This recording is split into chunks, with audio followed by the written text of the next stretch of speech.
প্রশংসা সেই মহান মহিয়ান গরিয়ান রব্বুল আলামিন যুল জালালি ওয়াল ইকরামের আলিশান বারগাহে, যিনি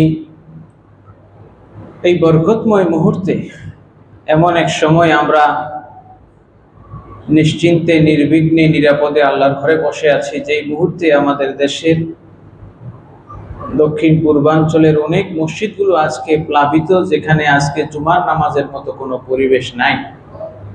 এত সত্ত্বেও আল্লাহ পাক এখনো আমাদেরকে সুস্থ রেখে, নিরাপদে রেখে, ভালো রেখে আল্লাহর ঘরে আসার, বসার এবং আল্লাহ রাব্বুল আলামিনের কুদরতি কদমে দুইটি সিজদা দেওয়ার তৌফিক যেই মহান রব্বুল আলামিন আমাকে, আপনাকে, আমাদের সকলকে দান করলেন, সেই মহান মনিবের দরবারে শুকরিয়া আদায় করে, প্রাণ খুলে, জবান খুলে, দিল, মন, প্রাণ উজাড় করে কায়মন বাক্যে সকলেই শুকরিয়া দান বলি আলহামদুলিল্লাহ।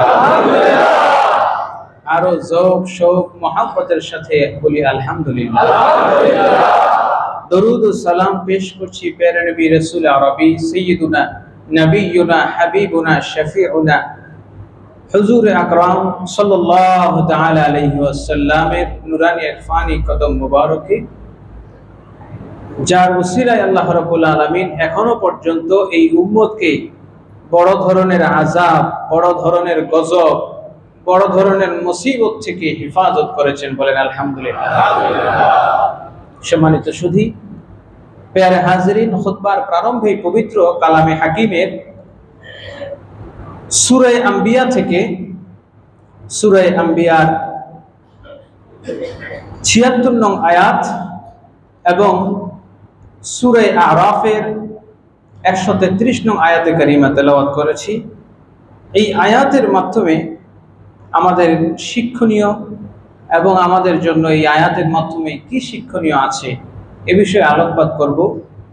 আল্লাহ রাব্বুল আলামিন আমাদের সকলকে বুঝার এবং তদানুযায়ী আমল করার তৌফিক দান করুন, সকলে বলি আমিন। দেখুন, বর্তমান বাংলাদেশের প্রাকৃতিক বলেন, কৃত্রিম বলেন, মানুষ সৃষ্ট বলেন, যে কোনো কারণেই হোক, একটা দুর্যোগপূর্ণ পরিস্থিতিতে আমাদের এই মাতৃভূমি, অলি আউলিয়ার দেশ বাংলাদেশ বন্যা বা প্লাবনের একটি বিপর্যয় অতিক্রম করছে। এবং এতে দেশি বলেন, বিদেশি বলেন, মানুষ বলেন, জিন বলেন, ইনসান বলেন, যারই হাত থাকুক না কেন, সব হাতের উপরে একজনের হাত। কার হাত? সব ক্ষমতার উপরে একজনের ক্ষমতা, সেটি কার? যা কিছুই আমাদের বিপর্যয়, বিপদ আপদ ঘটুক না কেন, আল্লাহ রাব্বুল আলামিন ইচ্ছা করে, আল্লাহ সুবহানাহু ওয়া তাআলা ইচ্ছে করে বান্দাকে কখনো বিপদে মুসিবতে ফেলেন। আল্লাহ রাব্বুল আলামিন নিজেই বলেন, যাহারাল ফাসাদু ফিল বাররি ওয়াল বাহরি বিমা কাসাবাত আইদিন নাস। জলস্থলে যত ধরনের বিপর্যয় দেখো তোমরা, সব বিপর্যয়ে এটি তোমাদের হাতের কামাই, বলেন সুবহানাল্লাহ। যেই প্লাবন, যেই বন্যা পরিস্থিতি চলছে, এই বন্যা পরিস্থিতিতে আমাদের করণীয় কি, কোরআন এবং হাদিসের আলোকে এ বিষয়ে আজকে আলোকপাত করব। আল্লাহ পাক আমাদের সবাইকে বুঝার তৌফিক দান করুন, সকলে বলি আমিন। দেখুন, বন্যা পৃথিবীতে বা আমরা বাংলাদেশ ভাটির দেশ হিসেবে যে আমাদের দেশেই বন্যা হয় তা কিন্তু নয়, ঘুরে ফিরে খালি বন্যা বাংলাদেশেই হয় তা কিন্তু নয়, বরং যুগে যুগে আল্লাহ পাক বিভিন্ন নবী রাসূলদের, বিভিন্ন উম্মতদেরকে বন্যার মাধ্যমে শাস্তি দিয়েছেন, শায়েস্তা করেছেন, ধ্বংস করেছেন, কাউকে আবার সতর্ক করেছেন, বলেন সুবহানাল্লাহ।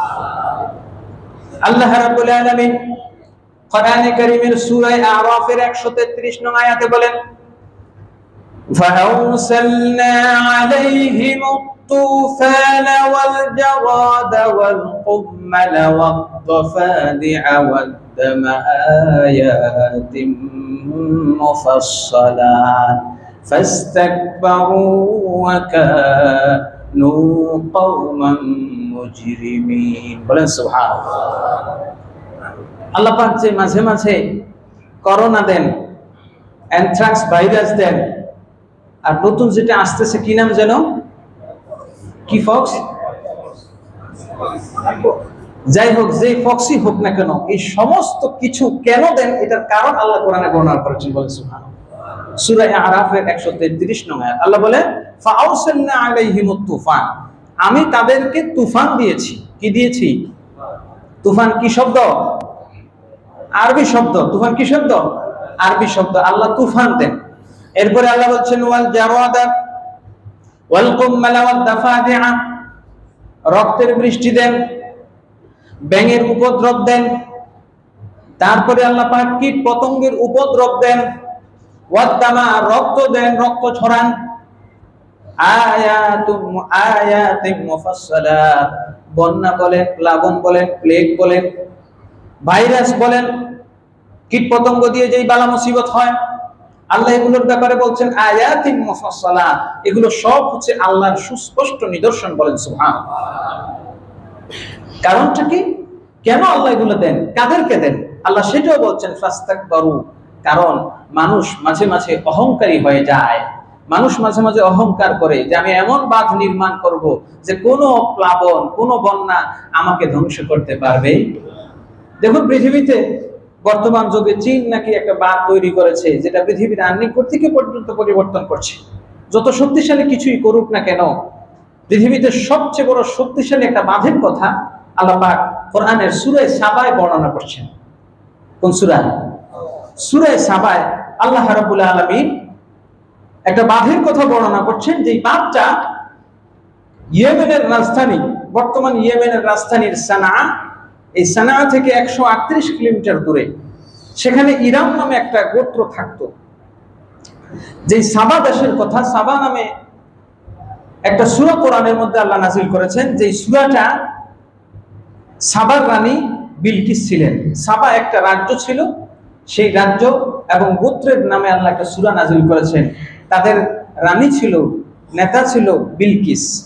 নবী সুলাইমান আলাইহিস সালাতু ওয়াস সালামের জামানায় তারা একটি বাঁধ তৈরি করেছিল, এবং যেই বাঁধ তৈরিতে তার হযরত নবী সুলাইমান আলাইহিস সালামের অবদান ছিল। বলেন সুবহানাল্লাহ।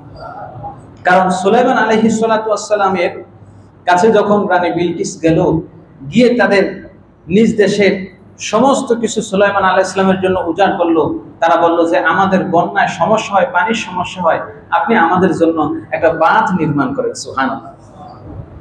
কোরআনে দুইটা বাঁধের কথা আছে। কয়টা? একটা হচ্ছে সুলাইমান আলাইহিস সালামের জামানায় নির্মিত, আরেকটা হচ্ছে বাদশা জুলকারনাইনের আমলে। কার আমলে? এক বাঁধ দিয়ে পানি থেকে মানুষকে রক্ষা করা হয়েছে, আরেকটা বাঁধ দিয়ে আল্লাহ রাব্বুল আলামিন জুলকারনাইনের মাধ্যমে ইয়াজুজ মাজুজের উপদ্রব থেকে মানুষকে রক্ষা করেছেন। বলেন সুবহানাল্লাহ। তো দেখুন দুইটা বাঁধের কথা আল্লাহ কোরআনে বলেছেন। একটি বাঁধ ইতোমধ্যে ধ্বংস হয়ে গিয়েছে। নবীজি সাল্লাল্লাহু আলাইহি ওয়াসাল্লামের জন্ম 570 খ্রিস্টাব্দ। কত খ্রিস্টাব্দ? নবীজির জন্মেরও 570 বছর আগে হযরত ঈসার জন্ম। ঈসা আলাইহিস সালামের জন্মেরও 570 বছর আগে এই বাঁধটা ধ্বংস হয়ে গিয়েছে। বলেন না সুবহানাল্লাহ। আল্লাহ রাব্বুল আলামিন কোরআনের সূরা সাবায় সেই কথা বলেছেন, সাইলাল ইরামি, তাদের যে বাঁধ ছিল, এই বাঁধটাকে বিশাল বাঁধ যেটি তাদেরকে পাহাড়ের ঢল থেকে রক্ষা করত। যখন তারা অহংকার শুরু করে দিল, কোন শক্তি, কোন প্লাবন আমাদেরকে স্পর্শ করবে না, যখন তাদের মধ্যে অহংকার এসে গেল, আল্লাহ রাব্বুল আলামিন ছোট্ট একটা প্রাণী ইঁদুর প্রেরণ করে দিলেন। ওই ইঁদুর তাদের বিশাল পাথর দিয়ে, ব্লক দিয়ে তৈরি করা বাঁধটাকে নিমিষের মধ্যে ভেঙে চুরমার করে দিল। বলেন সুবহানাল্লাহ।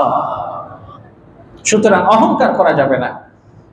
যে কোনো বিষয় নিয়ে মানুষ তার নিজের কৃতকর্ম নিয়ে যখন অহংকার করে, তাদের তখনই আল্লাহ পাক তাদের উপরে ন্যাচারাল ডিজাস্টার বলেন, প্রাকৃতিক দুর্যোগ বলেন, প্রাকৃতিক দুর্যোগ বলতে তো আর কিছু নাই, যত দুর্যোগ বলেন, যত কল্যাণ নিয়ামত বলেন, প্রকৃতি বলতে কিছু নাই, সব কার কুদরত, সব কার। প্যারা হাজরিন, একটা বাঁধ ইতিমধ্যে ধ্বংস হয়ে গিয়েছে, সেটা বললাম যে বর্তমান ইয়েমেনের সানা থেকে 138 কিলোমিটার দূরে সাবার সেই বাঁধ। আরেকটা বাঁধ এখনো আছে। আরেকটা বাঁধ কি এখনো আছে? যেই বাঁধটা নির্মাণ করেছিলেন বাদশা জুলকারনাইন। কে? পৃথিবীতে 4 জন বাদশা ছিলেন, সমগ্র পৃথিবী শাসন করেছেন। তার মধ্যে 2 জন হলেন ঈমানদার, একজন বাদশা নবী সুলাইমান, আরেকজন হলেন বাদশা যুলকারনাইন। বলেন সুবহানাল্লাহ। সুলাইমান আলাইহিস সালামের আমলে নির্মিত যে বাদশা সেটি ছিল সাবায়, আর যেই বাদশা যুলকারনাইনের আমলে যেই বাদশা তিনি ইয়াজুজ মাজুজকে প্রতিহত করার জন্য নির্মাণ করেছেন সেটি বর্তমান রাশিয়া এই অঞ্চলের ভিতরে কোনো একটা জায়গায়, যে ব্যাপারে আল্লাহ কোরআনে বলেছেন বাদশা যুলকারনাইন তিনি যখন ওই কওমের কাছে গেলেন তাদেরকে ইয়াজুজ মাজুজ অত্যাচার করে, তখন তিনি বলেন আতুনি সুবারুল হাদিদ, তোমরা আমাকে লোহার ব্লক দাও, পাথরের ব্লক দিলে হবে না, লোহার ব্লক দাও, আমি সীসা গালিয়ে গেলে তাদের মাঝে এমন একটা প্রাচীর তৈরি করে দেবো কিয়ামত পর্যন্ত ইয়াজুজ মাজুজ তোমাদেরকে 2 চোখে দেখতেও পারবে না। সুবহানাল্লাহ। তো আল্লাহ রাব্বুল আলামিন এভাবে মানুষকে শিক্ষা দিয়েছেন যে নিজের আত্মরক্ষার জন্য, নিজেকে সেভ করার জন্য, নিজের আত্মরক্ষার জন্য মানুষ যে কোনো ব্যবস্থা গ্রহণ করতে পারে, এবং এই আত্মরক্ষামূলক ব্যবস্থাটা ততক্ষণ টিকবে যতক্ষণ আল্লাহ চাইবেন। বলেন সুবহানাল্লাহ। সম্মানিত সুধী, যে বন্যা পরিস্থিতিতে আমরা পড়েছি, এই বন্যাটা যে শুধু আমাদেরকে স্পর্শ করেছে তা কিন্তু নয়, বরং হযরত আদম আলাইহিস সালাতু ওয়াস সালামের পৃথিবীতে আসা মাত্র ১৫০০ বছর পর, কত বছর পর? ১৫০০ বছর পর নবী হযরতে নূহ আলাইহিস সালাতু ওয়াস সালাম, যাকে বলা হয় আদমে সানি, কি বলা হয়? আদমে সানি। আল্লাহ রাব্বুল আলামিন নূহ আলাইহিস সালাতু ওয়াস সালামের জামানায় একটা প্লাবন দিয়েছিলেন। আল্লাহ সেই কথা কোরআনে বলছেন, ওয়ালাকাদ আরসালনা নূহান ইলা কওমিহি ফালাবিসা ফীহিম আলফা সানাতিন ইল্লা 50 আমা। বলেন সুবহানাল্লাহ। ওয়ালাকাদ আরসালনা নূহান, আমি নূহ আলাইহিস সালাতু ওয়াস সালামকে প্রেরণ করেছি ইলা কওমিহি, তার কওমের নিকটে, ফালাবিসা ফীহিম আলফা সানা, তিনি তাদের নিকট, তাদের মধ্যে 1000 বছর অবস্থান করেছেন। কত বছর? কিন্তু তার হায়াত ছিল 1650 বছর। কত বছর? 1650 বছর। এই 1 লক্ষ মতান্তরে 2,24,000 পয়গম্বরের মধ্যে সবচেয়ে দীর্ঘ হায়াত যিনি পেয়েছিলেন তিনি হলেন নবী নূহ আলাইহিস সালাম। বলেন সুবহানাল্লাহ। কারণ আদম আলাইহিস সালামের হায়াত ছিল 1000। কত হাজার? তার মধ্যে আবার তিনি 40 বছর দাউদ আলাইহিস সালামকে দিয়েছিলেন, কিন্তু নূহ আলাইহিস সালাম হায়াত পেয়েছেন আপনার 1650 বছর। সুবহানাল্লাহ।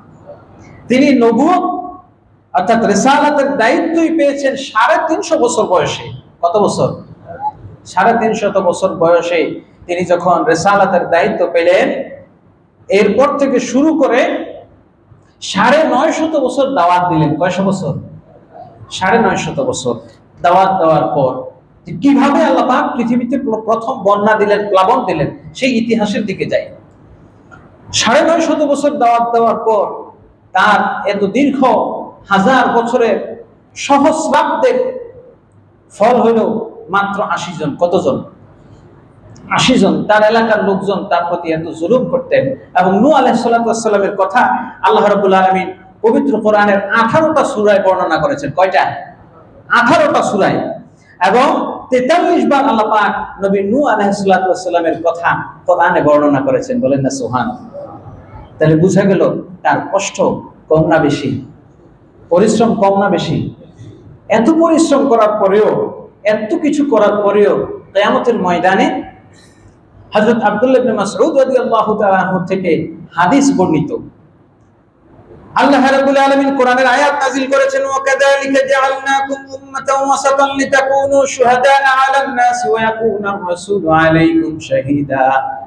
আর এমনি ভাবে কিয়ামতের ময়দানে তোমরা পূর্বের সমস্ত নবী এবং রাসূল তাদের উম্মতের পক্ষে, নবীদের পক্ষে তোমরা সাক্ষী দিবা। বলেন সুবহানাল্লাহ। এই সাক্ষীটা হবে নূহ আলাইহিস সালামের পক্ষে।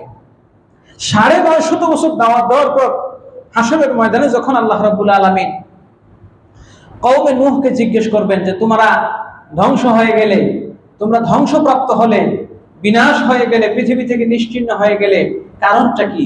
তোমাদের কাছে কি আমার নবী নূহ যায়নি? তিনি কি তোমাদেরকে দাওয়াত দেয়নি? মানুষ বড় অকৃতজ্ঞ। আল্লাহ কোরআনে এই মানুষের ব্যাপারে বলছেন, ইন্নাল ইনসানা লিরাব্বিহি লাকানুত। মানুষ বড়ই অকৃতজ্ঞ। ৯৫০ বছর যে লোকটা দাওয়াত দিল, কিয়ামতের ময়দানে মানুষ নিমিষের মধ্যে, মুহূর্তের মধ্যে অস্বীকার করে বলবে, হে আল্লাহ, নূহ আলাইহিস সালাম নামে কেউ আমাদের কাছে যায় নাই। বলেন না নাউজুবিল্লাহ? আরো জোরে বলেন নাউজুবিল্লাহ। তাইলে মানুষের স্বভাব মিথ্যা বলা, অস্বীকার করা। দুনিয়ায় যেরকম অস্বীকার করে, রিমান্ডে গেলেও অস্বীকার করে কি করে না? করে কি করে না? অস্বীকার করে। রিমান্ডে মার দিলে অস্বীকার। দুনিয়ায় যদি মিথ্যা কথা বলতে পারে, তা আখেরাতে তো আরো আগে। আখেরাতে যদি আল্লাহর সাথে মিথ্যা বলতে পারে, তাহলে তো দুনিয়াতে আরো আগে কথা বলবে। কথা বলে ঠিক কিনা? প্যারা হাজরিন, যখন নূহ আলাইহিস সালাতু ওয়াস সালামের বিরুদ্ধে তার কওম বলবে, আল্লাহ পাক নূহকে বলবেন, নূহ, তোমার বিরুদ্ধে তোমার কওম সাক্ষী দিচ্ছে, তারা তোমার বিরুদ্ধে দাঁড়িয়েছে, এবার তোমার পক্ষে যদি কোনো সাক্ষী থাকে তাহলে আনয়ন করো। বলেন সুবহানাল্লাহ। নবী নূহ বলবেন, আমি আল্লাহ রাব্বুল আলামিনের কাছে বলবেন, ইয়া রব, আমি আখেরি জামানার উম্মতদেরকে, শেষ নবীর উম্মতদেরকে সাক্ষী মানলাম। তাহলে উম্মতে মুহাম্মাদের মূল্য আছে না নাই? নূহ আলাইহিস সালাতু ওয়াস সালাম সাক্ষী মানবেন, আমরা সেদিন সাক্ষী দেব। রাব্বুল আলামিন 1 বছর, 2 বছর, 50, 100, 200, 500 বছর নয়, 950 বছর আপনার এই নবী তার কওমকে দাওয়াত দিয়েছেন। বলেন সুবহানাল্লাহ। দাওয়াত দেওয়ার পর একদিন সবাই লাঞ্ছনা বঞ্চনা এত তিরস্কার করে, একদিন এক মুরব্বী বয়স্ক মানুষ তার কোলের মধ্যে ছোট্ট একটা বাচ্চা নিয়ে আসছে। আয়েশা নূহ আলাইহিস সালামকে দেখিয়ে বলছে, এই বাচ্চাটাকে দেখিয়ে বলছে, দাদা দেখো, এই লোকটার কথা কখনো শোনো না, এই লোকটা বড় নিষ্ঠুর, এই লোকটা বড় মন্দ স্বভাবের, এই লোকটা তোমাকে যেন পথভ্রষ্ট না করে, এই লোকটা যেন তোমাকে গুমরাহি না করে। এই কথা বলার পর ওই শিশু বাচ্চাটা বলল, দাদা আমাকে কোলের থেকে নামায়া দেন। নামার পর দাদার হাত থেকে লাঠিটা নিল, নিয়ে হযরত নূহ আলাইহিস সালামকে মারা শুরু করলো। বলেন না নাউজুবিল্লাহ। একটু চিন্তা করেন দেখি, একটু কল্পনা করেন দেখি, একটা শিশু বাচ্চা যদি একজন নবীর গায়ে আঘাত তোলে, একজন নবীর গায়ে হাত তোলে, আমার আল্লাহ সইতে পারে কি পারে না? নূহ আলাইহিস সালাতু ওয়াস সালামের গায়ে আঘাত, এটা আল্লাহ সইলেন না। নূহ আলাইহিস সালাম আল্লাহর কাছে বললেন, আল্লাহ রব্বি লা তাযার আলাল আরদি মিনাল কাফিরিনা দাইয়ারা। আল্লাহ, আপনি কাফিরগুলোরে রাখবেন, বংশানুক্রমে খালি কাফিরই আসবে। আল্লাহ পাক বললেন, তুমি চিন্তা করো না, এদের বংশ নির্বংশ করে দিব কে? আল্লাহ। যত বংশই হোক না কেন, যত সেফটি সিকিউরিটি থাকুক না কেন, যত ল এন্ড অর্ডার করুক না কেন, আপনার আমার বংশ পরস্পরায় এই পৃথিবীতে মুহূর্তের মধ্যে মানুষকে নিশ্চিহ্ন করে দিতে পারে কি? আল্লাহ। আল্লাহ পাক সেইখান থেকে নূহ আলাইহিস সালাতু ওয়াস সালামকে বললেন, তুমি একটা কিস্তি জাহাজ তৈরি করো। আল্লাহ সুবহানাহু ওয়া তাআলা নবী নূহ আলাইহিস সালাতু ওয়াস সালামকে বললেন, ওয়াসমাইল ফুলকা বিআয়ুনিনা। হে নবী নূহ আলাইহিস সালাতু ওয়াস সালাম, তুমি তোমার এলাকায় যেহেতু প্লাবন হবে, বন্যা হবে, সুতরাং বন্যার পূর্বাভাস স্বরূপ আমি তোমাকে জানায় দেই, তুমি একটা আশ্রয় কেন্দ্র, একটা শেল্টার সেন্টার তৈরি করো। বলেন না সুবহানাল্লাহ। আশ্রয় কেন্দ্র নির্মাণ করো। সেই আশ্রয় কেন্দ্রটা কি? সেটা হবে একটা জাহাজ। কারণ আমি এমন বন্যা দেব যে পাহাড় ডুবে যাবে। বলেন না সুবহানাল্লাহ। সুতরাং পাহাড়ের উপরে যদি তুমি গৃহ নির্মাণ করো, বিল্ডিং ভবন নির্মাণ করো, সেটাও টিকবে না। সুতরাং এখানে তোমাকে যে জিনিসটা করতে হবে, একটা জাহাজ তৈরি করতে হবে, একটা কিস্তি তৈরি করতে হবে। বলেন না সুবহানাল্লাহ। এই আয়াত থেকে এই জিনিসই বোঝা যায় যে বন্যা বা প্লাবন হওয়ার সম্ভাবনা যদি থাকে, তাহলে সেই সম্ভাবনা থেকে পূর্বেই প্রস্তুতি নেওয়ার নির্দেশ দিয়েছেন কে? আল্লাহ। কথা কি বুঝতে পারছেন? অর্থাৎ শেল্টার সেন্টার তৈরি করা, এটার শিক্ষা, এটার নির্দেশ দিয়েছেন কে? আল্লাহ। বন্যার পূর্বে এই জিনিসগুলো প্রস্তুতির কথা। শুধু তাই নয়, 100 বছর পরে বন্যা হবে, 100 বছর আগে আল্লাহ পাক নবী নূহকে বললেন যে তুমি শেল্টার সেন্টার, কিস্তি, জাহাজ তৈরি করবা। তো এটার জন্য তো কাঠ লাগবে, কাঠের জন্য গর্জন গাছ লাগবে, সেগুন কাঠ লাগবে। সেই জন্য আল্লাহ পাক নবী নূহকে বললেন, আমি জান্নাত থেকে একটা বিচি দিলাম, এই বিচিটা তুমি বপন করো, 40 বছরে একটা গাছ হবে, ওই গাছ দিয়ে তুমি কিস্তি, জাহাজ তৈরি করবা। বলেন না সুবহানাল্লাহ। অর্থাৎ প্লাবন আসা, বন্যা আসা পূর্ব প্রস্তুতি চলছে। বন্যা যে আসবে আল্লাহ যে বলছেন বন্যা দিবেন, এটা সত্য না মিথ্যা? আল্লাহ যুগে যুগে অনেক মানুষকে, অনেক জালেমদেরকে পানি দিয়ে শাস্তি দিয়েছেন। যেমন ফেরাউনকে আল্লাহ পাক শাস্তি দিয়েছেন পানি দিয়ে। কথা বলেন ঠিক কিনা? আল্লাহ সুবহানাহু ওয়া তাআলা কোরআনে বলেন, وَإِذْ نَجَّيْنَاكُمْ مِنْ آلِ فِرْعَوْنَ يَسُومُونَكُمْ سُوءَ الْعَذَابِ يُذَبِّحُونَ أَبْنَاءَكُمْ وَيَسْتَحْيُونَ نِسَاءَكُمْ وَفِي ذَلِكُمْ بَلَاءٌ مِّن رَّبِّكُمْ عَظِيمٌ। বলেন সুবহানাল্লাহ। আল্লাহ বলেন, وَإِذْ فَرَقْنَا بِكُمُ الْبَحْرَ فَأَنْجَيْنَاكُمْ, তোমাদের জন্য আমি আল্লাহ সাগরের পানিকে স্থির করে দিলাম। সুবহানাল্লাহ। আল্লাহ চাইলে বন্যার সব পানি মুহূর্তের মধ্যে মাটির নিচে নিয়ে যেতে পারে কি পারে না? মুহূর্তের মধ্যে পানির গতি ফিরিয়ে দিয়া যারা পানি আমাদের দিকে ছেড়েছে, সে পানি ফেরত গিয়ে তাদের উপরে আক্রমণ করতে পারে কি পারে না? এই ক্ষমতা কার? আল্লাহ। সুতরাং যারা মানুষদেরকে কষ্ট দেওয়ার জন্য এই কাজটুকু করেছে, করছে, উজানের পানি ভাটির দিকে আমার সুবিধা মতো ছেড়ে দিলাম, এরকম আমাদের আশেপাশের প্রতিবেশী আছে না নাই? এই পানি কিন্তু, আপনি যে পানি দিয়ে আরেকজনকে কষ্ট দিচ্ছেন, এই পানি কিন্তু আপনারও কষ্টের কারণ হতে পারে কি পারে না? সুতরাং উজানে যে থাকবে, সে মাটির লোকরে যে কষ্ট দিবে, এই অধিকার কাউকে আল্লাহ দেন। সাহাবী দুইজনের মধ্যে ঝগড়া হলো, একজন উজানে আর একজন ভাটিতে।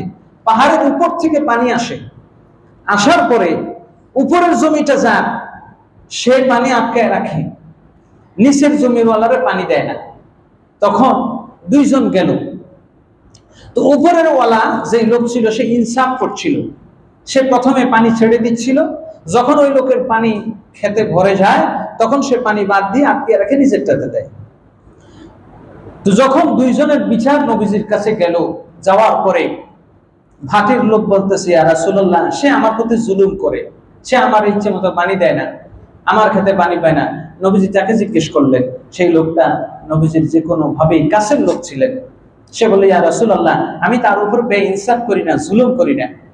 আমি আমার উপর থেকে পাহাড়ের পানি যখন আসে, আমি পানি ছেড়ে দেই, যতক্ষণ না তার ক্ষেত পরিপূর্ণ না সিঞ্চিত হয়, তার খেতে পানি না জমে, ততক্ষণ আমি পানি আটকাই না। আল্লাহ রাসূল বলেন, ঠিকই তো আছে। তখন সেই লোক বলল, ইয়া রাসূলুল্লাহ, লোকটা আপনার আত্মীয় দেখে আপনি তার পক্ষে ফয়সালা দিলেন। আল্লাহর হাবিব সাল্লাল্লাহু আলাইহি ওয়াসাল্লাম বললেন, ইনসাফের বিচার যখন তোমার ভালো লাগলো না, তখন এবার এর উপরে আরো কঠিন ইনসাফ করে দেই। তাকে উজানের লোককে বলে দিলেন, তুমি তোমার পরিমাণ মতো যেটুকু পানি লাগে সেটুকু বাদ দিয়ে আটকায় রাখবা, যতক্ষণ পর্যন্ত তোমার পানি অতিরিক্ত না হয়, বাঁধের উপর দিয়ে না যাবে, ততক্ষণ তুমি আটকিয়ে রাখার অধিকার রাখো। বলেন সুবহানাল্লাহ।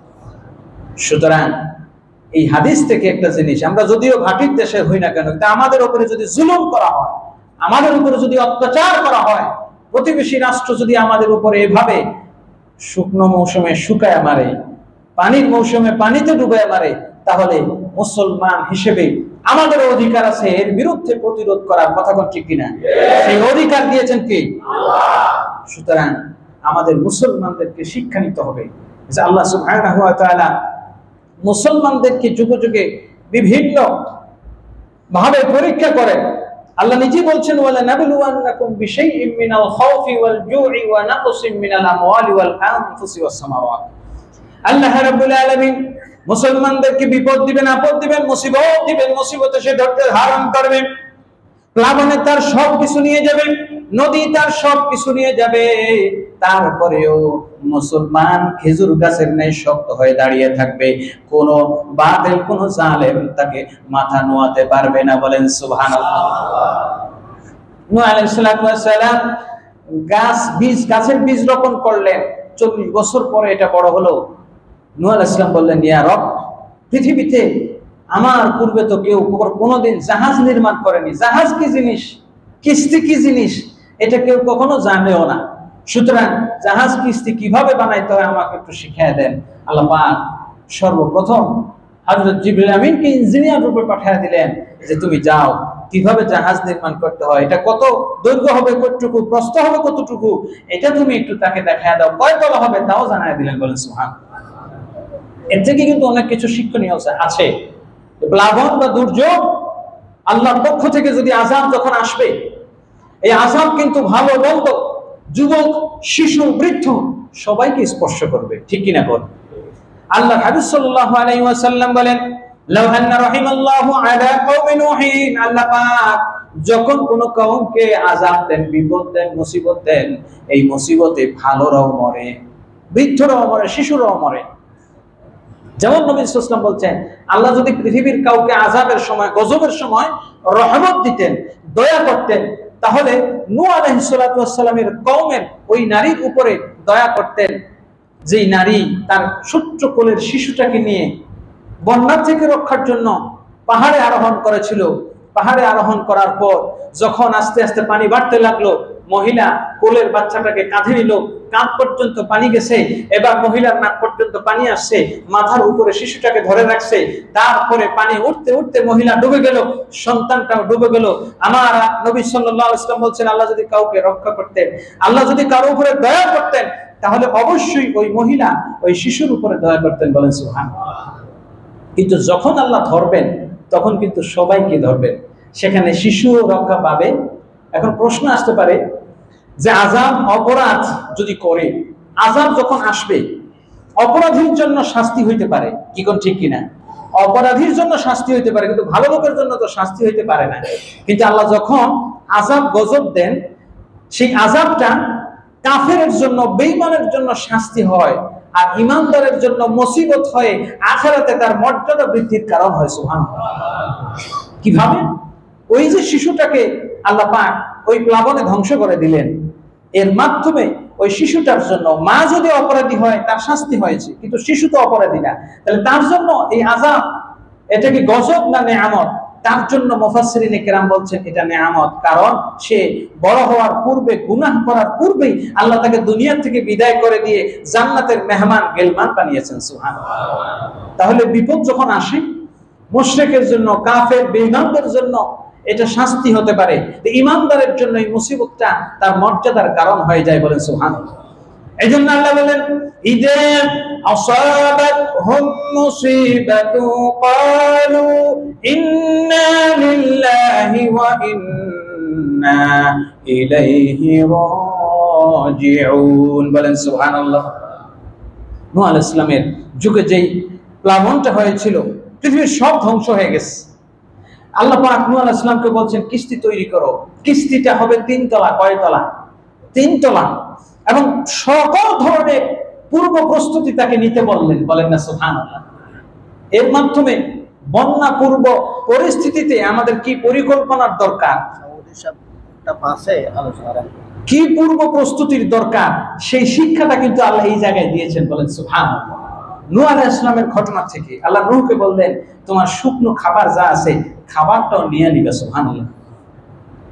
যত ধরনের খাদ্যশস্য, বীজ আছে, এই বীজও নিয়ে নিবা, কারণ যখন সব ধ্বংস হয়ে যাবে, নতুন ভাবে শস্য উৎপাদন করতে হবে, সুতরাং শস্যের জন্য বীজ লাগবে, সেটাও নিয়ে নিবা। বলেন সুবহানাল্লাহ। শুধু তুমি গিয়ে যে আশ্রয় কেন্দ্রে আশ্রয় নিবা তা কিন্তু নয়, বরং পশু পাখি, জন্তু জানোয়ার যেগুলো আছে সেগুলো করে নিতে হবে। বলেন সুবহানাল্লাহ। তাহলে তাদের জন্য শেল্টার সেন্টারের বন্দোবস্ত করেছেন কি?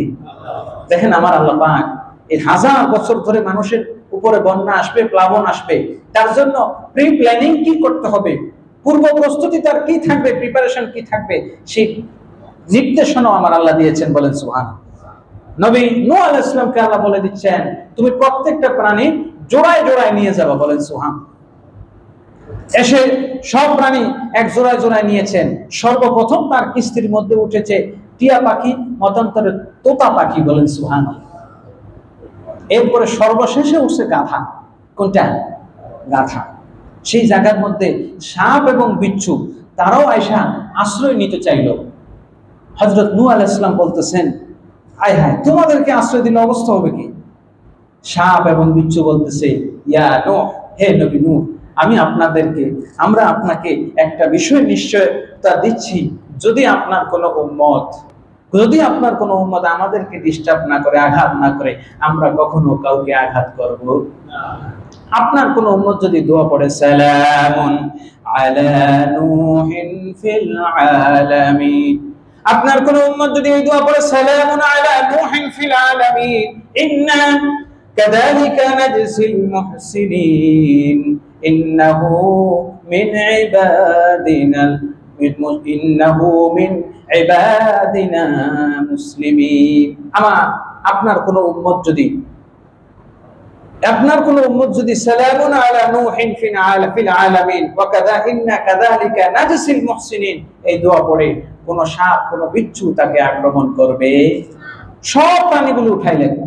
এখন এই নৌকার মধ্যে থাকতে থাকতে নৌকার মধ্যে সবাই ময়লা করতে করতে এমন ময়লা হয়ে গেছে, খায় আর সেই জায়গায় ময়লা করে, বাইরে কোথাও তো ফেলতে পারে না, টাঙ্কির ব্যবস্থা নাই, ময়লা হয়ে গেল। এই ময়লা নিষ্কাশনের জন্য আল্লাহ ব্যবস্থা করে দিলেন, বলেন সুবহানাল্লাহ। নূহ আলাইহিস সালামকে বললেন ময়লা নিষ্কাশনের ব্যবস্থা কি? এক কাজ করো, হাতির লেজ ধরে নাড়া দাও। হাতির লেজ ধরে নাড়া দিলে হাতির পেছন দিক থেকে শূকর বের হবে, এই শূকর নৌকার জাহাজের মধ্যে যত ময়লা আছে সব ময়লা খেয়ে শেষ করে দিবে, বলেন সুবহানাল্লাহ। প্রত্যেকটা জায়গায় বিপদ আসার সঙ্গে সঙ্গে বিপদের প্রতিষেধক, প্রতিকারক সৃষ্টি করেন কে? দরুদ শরীফ পড়ে। আখিহি কানাল্লাহু ফি হাজাতিহি, আপনি যতক্ষণ পূর্ববর্তী পরিস্থিতিতে কি করণীয় এই বিষয়টি আল্লাহ পাক কোরআনে বিভিন্ন জায়গায় বিশেষ করে সূরা নূহের মধ্যে জানিয়েছেন। এবং এই পানি দিয়ে আল্লাহ পাক বিভিন্ন কওমকে ধ্বংস করেছেন। আমরা আল্লাহর কাছে ফরিয়াদ করি এই পানি যেন আমাদের জন্য আযাবের কারণ না হয়, বলেন আমিন। যারা পানি দিয়ে বাংলাদেশকে তলায় দিল, কষ্ট দিল, আল্লাহ যেন এই পানি দিয়ে তাদেরকে শায়েস্তা করেন, সকলে বলে আমিন। এবং জোর দাবি জানাই পানির যে ন্যায্যতা, পানি এটি আল্লাহর দান, কেউ বাদ দিয়ে কেউ নিয়ন্ত্রণ করে এই পানিকে নিয়ন্ত্রণ করতে পারে? পানি তো আল্লাহর কুদরতি জিনিস। বরং বর্তমান বিজ্ঞানী বলছে কেউ যদি পানির স্বাভাবিক স্রোতকে ব্যাহত করে, বাঁধ দিয়ে সেটা ব্যাহত করে, সেই বাঁধের কারণে তার নিজেরই ক্ষতি হবে। ফারাক্কা ব্যারেজ বলেন, তিস্তা গঙ্গা ব্যারেজ বলেন, এই জিনিসগুলো দিয়ে আমাদেরকে কষ্ট দেওয়ার চেষ্টা করা হচ্ছে। কিন্তু মনে রাখবেন, পরের জন্য যদি কেউ গর্ত খোঁড়ে সেই গর্তের মধ্যে নিজেই পড়ে, কথা কোন ঠিক কিনা? আমি বিশ্বাস করি তাদের জন্য এই বাঁধগুলো মরণ ফাঁদ হয়ে যাবে, কথা বলে ঠিক কিনা?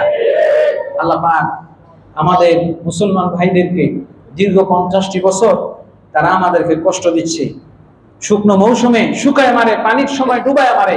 আল্লাহ পাক আমাদেরকে সবর করার তৌফিক দান করেন, বলুন আমিন। এবং এই বিপদ থেকে দ্রুত উত্তরণ করার তৌফিক দান করুন, বলুন আমিন। নবী নূহ আলাইহিস সালাতু ওয়াস সালাম কিস্তির মধ্যে সব নিয়ে উঠলেন, শুধু নিজে উঠলেন তা কিন্তু নয়, বরং ঈমানদারদেরকে নিয়ে উঠলেন। আল্লাহ সুবহানাহু ওয়া তাআলা বলেন, আমি ওয়ালাকাদ আরসালনা নূহান ইলা কওমিহি ক্বাবলাক, আমি আপনার পূর্বে তাদের কাছে নূহকে পাঠিয়েছিলাম। নূহ আলাইহিস সালামের সাথে যারা তার জাহাজের মধ্যে আরোহণ করেছে আল্লাহ তাদেরকে রক্ষা করেছেন, বলেন সুবহানাল্লাহ। ফাআনজাইনাহুম, আমি আল্লাহ তাদেরকে রক্ষা করেছি। এইজন্য যখন অতিবৃষ্টি হবে, বেশি বৃষ্টি হবে, তখন আল্লাহ রাব্বুল আলামিন আল্লাহর হাবিবের মাধ্যমে একটা দোয়া শিখিয়েছেন। বেশি বৃষ্টি হলে, যখন বৃষ্টির কারণে মানুষের কষ্ট হয়, তখন আল্লাহ পাক নবীজি সাল্লাল্লাহু আলাইহি ওয়াসাল্লাম শিখিয়েছেন একটা দোয়া পড়তে হবে। কি? আল্লাহুম্মা হাওয়ালা আলাইনা ওয়ালা আলাইনা, হে আল্লাহ, আল্লাহুম্মা হাওয়ালাইনা, হে আল্লাহ আপনি আমাদের থেকে এই বিপদ, এই বৃষ্টি, অতিবৃষ্টিকে দূর করেন, ওয়ালা আলাইনা, এবং আমাদের ছাড়া অন্য যাদের প্রয়োজন আছে তাদেরকে দেন, বলেন সুবহানাল্লাহ। দেখেন, একই মুহূর্তে আমাদের দেশে আমরা পানির মধ্যে বিপদে পড়ে আছি, একই মুহূর্তে ফিলিস্তিনের মানুষগুলো পানির জন্য হাহাকার করছে, কথা বল ঠিক কিনা? এই পানি আল্লাহ পাক আমাদেরকে, এই পানিটা যেন আল্লাহ তাদেরকে রহমত স্বরূপ দেয়, বলেন আমিন। আমাদের এই বিপদ যেন দূর করে দেয়, বলেন আমিন। এবং যারা মুসলমানদেরকে, ঈমানদারদেরকে কষ্ট দিয়েছে, পানি দিয়ে কষ্ট দিয়েছে, এই পানিতে ডুবায় যেন আল্লাহ তাদেরকে মারে, বলেন আমিন। প্রিয় হাজরিন, আল্লাহ রাব্বুল আলামিন দুর্যোগ বা প্লাবনের পূর্বে এর প্রতিরোধমূলক, এর প্রতিকারমূলক, প্রস্তুতিমূলক ব্যবস্থা কথা বলেছেন, বাঁধ নির্মাণের শিক্ষা দিয়েছেন, এবং এই প্লাবন থেকে রক্ষার জন্য নির্ধারিত আশ্রয় কেন্দ্রে যাওয়ার কথা বলেছেন। নূহ আলাইহিস সালাম বলছেন তুমি আশ্রয় নাও, সেখানে সমস্ত জন্তু জানোয়ার নিবা। দেখবেন এই ঝড়ের মধ্যে, এই তুফানের মধ্যে অনেকেই আমি শুনেছি রান্না করতেছে, তার পাশে সাপ দৌড়াইতেছে, কিন্তু বিপদে তো সবাই আছে, কি কোন ঠিক কিনা? বিপদে দেখবেন যখন পড়ে তখন বাঘে আর সিংহে এক জায়গায় থাকে, বলেন সুবহানাল্লাহ। সিংহ যখন নূহ আলাইহিস সালাম তার কিস্তির মধ্যে জাহাজের মধ্যে উঠাইলেন, তখন সবাই ভয়ে থরথর করে কাঁপতেছে, সিংহের ভয়, যদি না সবল মারে। আল্লাহ পাক বললেন যতই সিংহ শক্তিশালী হোক না কেন, সিংহরে থামাইয়া দিতেছি আমি, যতই ফুসফাস করো না কেন। আল্লাহ সিংহরে জ্বর দিয়া দিলেন। এই যে সিংহের জ্বর শুরু হইলো, সর্দি শুরু হইলো, আজও চিড়িয়াখানায় গেলে দেখবেন সিংহ সব সময় কিন্তু এমনি জুড়ে, কথা কোন ঠিক কিনা? দেখছেন তো আপনারা, চিড়িয়াখানায় গেলে যখনই যাবেন দেখবেন এটা কিন্তু জুড়ে এভাবে, কথা কোন ঠিক কিনা? ওই জুড়ে এখান থেকে শুরু হয়েছে। আবার শুরু করছে কি, জাহাজের মধ্যে ইঁদুরের কাজ হলো সগীরুল আফসাদ। নবী সাল্লাল্লাহু আলাইহি ওয়াসাল্লাম বলছেন সগীরুল আফসাদ, সবচেয়ে বড় ফাসাদ সৃষ্টিকারী এই ইঁদুর। খাওয়া লাগে একটুকু, কিন্তু যা পায় সেটার মধ্যে কামড় দেয়, দাঁত সবসময় বাড়ে, দাঁত শুলায়, এই জন্য সবসময় যেটা পায় ওইটাই কামড়ায়। তো ইঁদুরের ক্ষতির থেকে বাঁচার জন্য সবাই মিলে নূহ আলাইহিস সালামকে বলল এবার কোনো বাঁচার উপায় নাই, যদি ইঁদুর নৌকার তলা কাটা শুরু করে। আল্লাহ বললেন চিন্তার কোনো কারণ নাই, আমি আল্লাহ জাহাজে তোমাদেরকে উঠিয়েছি, আমি আল্লাহ রক্ষা করব। আল্লাহ পাক নূহ আলাইহিস সালামকে বললেন যেভাবে হাতির পেট থেকে শূকর বের করেছি, এবার তুমি সিংহের, বাঘের কপালের মধ্যে একটা হাত দাও, হাত দেওয়ার পর তার পেছন দিক দিয়ে বিড়াল বের হয়ে যাবে। সুবহানাল্লাহ। এটা বলতে এই জন্য দেখবেন বিড়ালের চেহারা কিন্তু অনেকটা বাঘের মতো, কথা কোন ঠিক কিনা? বিড়াল বের হয়ে গেল, এখন ইঁদুর সব গর্তে ঢুকে গেছে। সুবহানাল্লাহ। সুতরাং মুসলমানদের যেখানেই বিপদ, যেখানেই মুসিবত, সেখানেই মুসিবত থেকে উদ্ধারের ব্যবস্থা করেন কে? মুসলমানদের কোনো বিপদই বিপদ নয়। বর্মাত্ম মানুষ, প্রত্যেকটা মানুষকে আশ্রয় দেওয়া লাগে, খাবার দেওয়া লাগে, পোশাক দেওয়া লাগে। 2টা কাপড় থাকলে আমার মুসলমান ভাইকে আমি 1টা কাপড় দিয়ে দেবো, রাজি আছে মুসলমান? তার আশ্রয় লাগলে আমার 2টা ঘর আছে, একটা ঘরে কি আশ্রয় দিতে পারবো না? আমার ঘরে 2 বস্তা চাউল আছে, 2 কেজি চাউল আছে, আমি কি 1 কেজি তার জন্য দিতে পারবো না? সুতরাং মুসলমানদের কোনো বিপদে বিপদ নাই ইনশাআল্লাহ। আল্লাহ পাক আমাদের যে ভাইরা এই দুর্যোগের মধ্যে যারা ভলান্টিয়ার সার্ভিস দিচ্ছেন, কষ্ট করছেন, যুবকরা সারা দেশ থেকে সহযোগিতা করছেন, আল্লাহ পাক যেন অতি দ্রুত এই মুসিবত কাটিয়ে ওঠার তৌফিক দান করেন, বলেন আমিন। আমাদের এই দেশটাকে পুনর্সংস্কার, পুনর্নির্মাণের জন্য যতগুলো কাজ প্রয়োজন, যেখানে যে সংস্কার প্রয়োজন, যেখানে যে উন্নয়ন প্রয়োজন, যেখানে যা করা দরকার, দ্রুতই যেন আমরা পদক্ষেপ নিতে পারি। আল্লাহ আমাদেরকে কবুল করুন, বলুন আমিন। ওয়া আখির দাওয়ানা আলহামদুলিল্লাহি রাব্বিল আলামিন। আসসালামু আলাইকুম ওয়া রাহমাতুল্লাহ।